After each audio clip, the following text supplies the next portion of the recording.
America does not look for conflict, but it will never allow oppression to dominate the seas. The United States stands for freedom, and it will protect that principle for its citizens, its partners, and for the long-term stability of the world.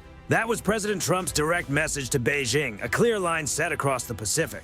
But only a few days later, China appeared to dismiss it. At 3:38 p.m. in the South China Sea, the USS John Finn moved steadily across calm water, sunlight reflecting off its gray hull. It is a routine patrol, a standard freedom of navigation operation, nothing out of the ordinary. Then a radar operator leans closer to the screen. 2 new contacts, fast-moving. No identification signals, no AIS. The marks appear from the eastern edge of the display, closing in at more than 40 knots. That is not ordinary traffic, that is interception speed. Inside the Combat Information Center, the mood shifts instantly. 2 warships on bearing 138 approaching fast. Seconds later, the radar picture becomes clearer and the silhouettes are unmistakable. 2 Chinese Type 05 2D guided missile destroyers. These are fully armed frontline warships, not coastal patrol craft. Their wakes stretch long and white behind them, cutting sharply through the sea. On the bridge, tension spreads through the air like electricity. The first officer steps to the window and lifts his binoculars. The 2 ships are now visible on the horizon, gray against gray, their upper structures catching the afternoon sun. No reply comes over the radio, no change in course, only more speed. The captain steps onto the bridge without saying a word. His eyes move from the screen to the sea and then to the horizon. He does not need to speak. The crew already knows the procedure. Stay on course, record everything, do not escalate. This is the U.S. Navy's version of quiet resolve. Below, in CIC, the Aegis combat system runs with calm precision, tracking lines, bearings, and movement. The SLQ-32 electronic warfare suite begins capturing every radar signal coming from the Chinese ships. Frequency, duration, modulation. Every second adds another layer to the digital record. They're tracking us in surface mode, one technician reports. They have the ship locked on radar. Not friendly, not openly hostile, but clearly part of the pressure. Outside, the sea looks almost peaceful. A few clouds drift overhead. Sunlight throws a thin shimmer across the destroyer's deck. But inside, hearts pound beneath layers of steel and Kevlar. Then another voice cuts through the room. Closest point of approach, less than 2 nautical miles. At sea, 2 miles between warships is not casual distance. It is a direct signal. Maintain speed, hold heading, the captain replies. Calm and even, his voice alone sends a message. At 3:47 p.m., both Chinese ships change formation. Instead of continuing straight in, they spread apart. One moves to port, the other to starboard, flanking the John Finn with perfect symmetry. It is a textbook display of presence. The message is obvious. We are on both sides of you. The bridge-to-bridge radio calls continue, first in English, then in Mandarin. Unidentified naval vessels, this is a United States warship conducting lawful operations in international waters. Maintain safe distance. No answer comes back, only static and the sound of the sea. The captain gives a brief nod. Launch the Seahawk! Minutes later, the MH-60R helicopter lifts from the deck, its rotor wash rippling across the water below.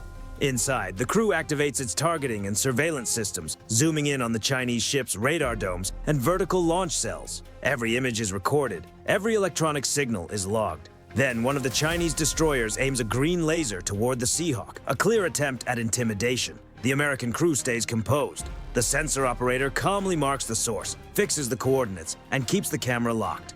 Laser source identified, he reports. The information goes straight into the ship's intelligence system. Back on the bridge, the captain watches the radar. The Chinese ships are still closing, now just over a mile away. No words, no warnings, no emotion, just procedure. Despite the tropical heat, the room feels cold. The water between the vessels churns white as all 3 ships move in parallel across open sea. The John Finn remains steady, silent, and unshaken, a wall of steel and discipline pressing forward through a tension that everyone on board can feel. Every sailor understands the reality. This is not training. This is pressure at sea, a modern contest of nerves driven by radar, restraint, and resolve. And for now, no one is turning away. The surface of the ocean remains calm, but on the radar screen, it feels like a storm. Two red contacts, Chinese Type 052D destroyers, hold tight positions on both sides of the USS John Finn, closing in with precision. They are so near now that their radar emissions merge into a constant pulse across the electronic warfare console. It is the kind of distance that makes even experienced sailors feel the tension in their bones. CPA 1.8 nautical miles and decreasing, the Combat Information Officer reports. The captain leans over the chart table, one hand steady, voice measured. Maintain course, maintain speed. No hesitation, no unnecessary radio talk, no change in direction. That is the standard. Freedom of navigation is more than movement, it is composure. Inside the Combat Information Center, the steady hum of electronics blends with the sharp rhythm of boots against steel. Every few seconds, another update comes in, bearing, speed, signal strength. The SLQ-32 keeps capturing it all, building a digital profile of Chinese fire control activity. To most people, it would sound like meaningless noise. To Navy analysts, it is priceless intelligence. Above the deck, the MH-60R Seahawk moves low and steady along the destroyer's starboard side. Its cameras sweep across the Chinese ships, capturing hull markings, deck layouts, radar arrays, each rotation carefully recorded. The aircrew keeps communication brief and precise. Visual on both vessels. Type 052D class confirmed. Previously identified laser source now inactive. The Chinese ships keep their positions, one on each side, matching the John Finn's speed exactly, knot for knot. It is a deliberate mirror, a formation so exact it feels less like navigation and more like a message written in geometry. No shots, no shouting, just calculated positioning. Active surface tracking detected again, the electronic warfare officer says quietly. That is about as close as tension gets to a trigger without crossing it. The captain keeps his eyes on the tactical display. Continue recording. No response. Then, at 3:56 p.m., one of the Chinese ships inches closer, narrowing the distance to 1.5 nautical miles off the Finn's port bow. Through binoculars, sailors can make out crew members moving near the forward gun mount, helmets on. No visible weapons, but the motion alone is enough to send pulse rates climbing across the bridge. Recommend slight course adjustments, sir, the navigator says under his breath. Negative. Hold steady. For the next several minutes, the warships run side by side, two gray giants separated by little more than open water and a few seconds of reaction time. Above them, the Seahawks live video streams directly into CIC. From that view, the scene looks like a silent chess match, ships shifting by degrees, each one waiting for the other to make the first real move. Then the radio crackles through the static. A clipped voice in Mandarin accented English breaks through. Unidentified American warship. You are in Chinese territorial waters. Leave immediately. No anger, no drama. Just an official statement delivered through a speaker. The answer from the bridge is immediate and exact. This is a United States warship operating in accordance with international law. We will maintain course. After that exchange, the air seems heavier. No one says anything. The engines fill the silence with a deep mechanical pulse, like a heartbeat running through the ship. Then the EW screens spike. One of the Chinese destroyers has shifted to high-power radar mode. Brief fire control radar lock, the operator announces. Heads turn instantly, every muscle tightens. For half a second, it feels like the line has finally been crossed. Then the signal fades. No sustained lock, no further step. The Chinese vessel drops back to passive sweep, a warning with no physical strike, but the meaning is impossible to miss. Log it, the captain says, calm as ever. Continue tracking. The tension does not disappear. It simply changes shape. Both Chinese ships begin moving again, sliding farther aft while keeping their positions on either side, slowly widening the distance. On the bridge, the executive officer watches their wakes stretch thinner behind them. They're easing off, he says quietly. The captain does not respond at first. He studies the radar display, the entire encounter drawn in glowing arcs and lines. They got what they came for, he says at last. So did we. Above, the Seahawk banks into its final orbit, cameras still fixed on the withdrawing silhouettes. The footage captures the reality of the moment. No shots fired, no collision, no panic. Just strength measured through patience. 30 minutes after the first radar contact, the South China Sea looks calm again. But everyone aboard the John Finn knows better. Calm can be deceptive. The pressure has passed, but it passed in the form of silence, restraint, and discipline. By 4:35 p.m., the standoff has fully cooled. The Chinese destroyers reduce speed to 20 knots, faint smoke trailing behind their engines. Their formation loosens, one turning east, the other south, until both begin to disappear into the haze at the horizon. Only their radar traces remain, faint pulses flickering across the John Finn's display. The captain gives one final order. Secure from general quarters, maintain course. There is no celebration, no commentary, just the measured discipline of a ship returning to normal routine. The Seahawk drops through the salt-heavy air and lands cleanly on deck. Its crew powers down, still watching the fading wakes in the distance. The air carries the smell of fuel and sea mist, the kind that clings to a uniform long after the operation is over. Below deck, sailors begin preserving the encounter in full detail. Every radar emission, every pulse, every transmission, and every silence is logged with exact precision. Hours of analysis will come from only minutes of pressure.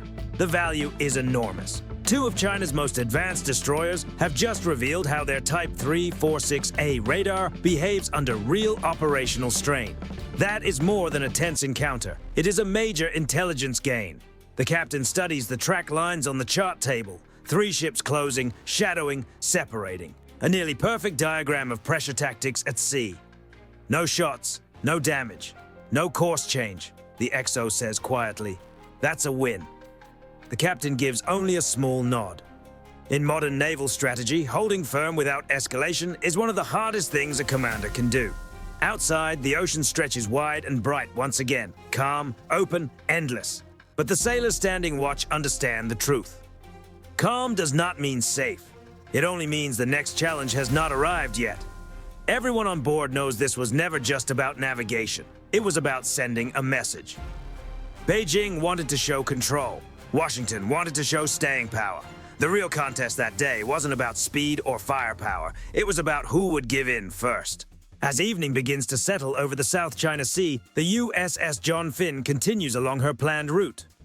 In the ship's official logbook, the entire encounter is summarized in a few calm, technical lines. 2 Chinese destroyers encountered. No hostile action observed. Operations continued as scheduled. On paper, it reads like nothing unusual. But for the crew, the memory is far more vivid. They will remember the silence between radar sweeps, the constant awareness that 2 powerful nations were facing each other across a stretch of open ocean. Thousands of miles away in Pearl Harbor and Washington, analysts will later review the entire incident frame by frame. They will examine the Chinese ship's formation patterns, their radio silence, and the electronic signals captured during the encounter. Each detail will feed into simulators, training programs, and strategic briefings that help shape future patrols. What appears routine in a report becomes another move in a much larger global chess match, one that grows more complex with every encounter at sea. For the sailors who were there, the lesson is simpler. They witnessed what restraint looks like when the pressure is real. They felt how tension travels through a ship when every system is alert and every decision matters. They saw that control at sea is not about who raises their voice or makes the biggest display. It is about staying steady when the situation demands it. As the final light fades across the South China Sea, a young ensign looks toward the horizon and quietly asks, almost to himself, "Do you think this is how it starts?" The captain, standing nearby, answers in a calm voice, "No, this is how it's prevented." The USS John Finn moves forward, its wake glowing pale against the fading gold of the evening sky. The ocean gradually erases the visible signs of the encounter, leaving nothing but calm water behind. Yet deep within the ship's encrypted systems remains a detailed record of every second, proof of what happened and how close the moment truly felt. Because in the modern era, conflict at sea rarely begins with dramatic moments. More often, it starts with pressure, with distance closing between ships, with quiet decisions made under watchful eyes. And on this day, patience proves stronger than provocation. The horizon ahead remains open, for now. What's your view on this encounter? Was it a clear message of deterrence, or could it signal something bigger, developing in the future? Share your thoughts in the comments. And if you want to follow more real-world naval encounters and strategic breakdowns from the world's most contested waters, subscribe to the channel, like the video, and join us for the next mission at sea. Because sometimes the most powerful weapon on the ocean isn't a missile, it's discipline.